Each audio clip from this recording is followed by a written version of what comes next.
শাড়ি আজ কিছু আলোকিত নারী এই জন্য শাড়ি পরে আসছি। শাড়ি আমার খুবই প্রিয়, কিন্তু আমি যেহেতু একটা কাজ না, আমি অনেকগুলো কাজ নিয়ে বের হই বাসা থেকে। সো শাড়িটা ক্যারি করা, সারাদিনের জন্য ক্যারি করা অনেক কষ্টকর হয়ে যায়। তো এই জন্য বিশেষ প্রোগ্রামগুলিতে শাড়ি পরি এবং শাড়ি আমার খুব প্রিয়।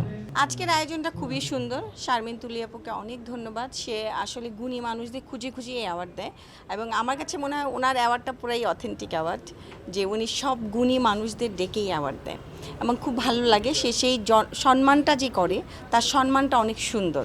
সে এত সুন্দর করে অ্যাপ্রিসিয়েট করে, এত সুন্দর করে কথা বলে এবং মানুষকে সম্মান দিতে জানে। এই জন্য তার প্রোগ্রামে আমি আসি এবং আমার প্রত্যেকটা কাজে, যেহেতু উনি জানে সবসময় আমার কাজ হতে থাকে এবং প্রত্যেক কাজের প্রত্যেক বছরই উনি আমাকে সেই সম্মানটা দেয়। যখন থেকে আমাকে ওরা ডাকা শুরু করেছে বা আমি কাজ করে মানুষ আমাকে এই ভালোবাসা দিচ্ছে বা এক একটা কাজের কারণে আমি বিভিন্ন প্রোগ্রামে অ্যাটেন্ড করতে পারছি, তখন থেকে মনে হলো না যে আমি সবার মধ্যে ভালোবাসার একটা মানুষ।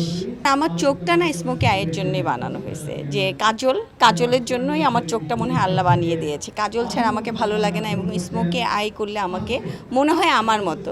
সো এই কারণেই আমার কাছে মনে হয় নাই, বরং আমার ফটোজেনিক, আমি যেহেতু ছিলাম, আমি যেহেতু টপ মডেল ছিলাম বাংলাদেশের, সুপারস্টার, মানে সবাই আমাকে র্যাম কুইন বলতো। তো সেই জায়গা থেকে সবাই অনেক ভালোবাসা দিয়েছে। আমার কাছে কালার নিয়ে অনেক কথা আমি শুনেছি, বাট এই কালারই কিন্তু আমাকে অনেক দূর নিয়ে গেছে। সো আমার কালার নিয়ে কোনো আফসোস নেই এবং বরং আমি ভালোবাসি। হ্যাঁ, সবার থেকে আলাদা করেছে। আমি না এটা দেখে খুবই স্যাড ছিলাম। মানে আমি আসলে মানুষকে বলবো, আমরা মানুষকে ভালোবাসতে শিখেন, মানুষকে ভালোবাসার জায়গাটা তৈরি করে দেন, মানুষকে ভালোবাসেন। আমরা হিংসা না করি, আমরা মানুষকে হিংসা থেকে কখনোই মানুষকে নেগেটিভ কথা না বলি, কারণ একটা মানুষ চলে গেছে।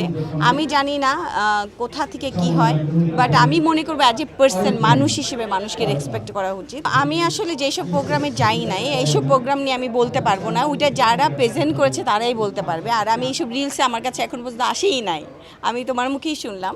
বাট আমার কাছে মনে হয় যত সাবলীলভাবে নিজের দেশকে প্রেজেন্ট করা যায় অতটাই ভালো, কারণ সাবলীলতা সবসময় সুন্দর।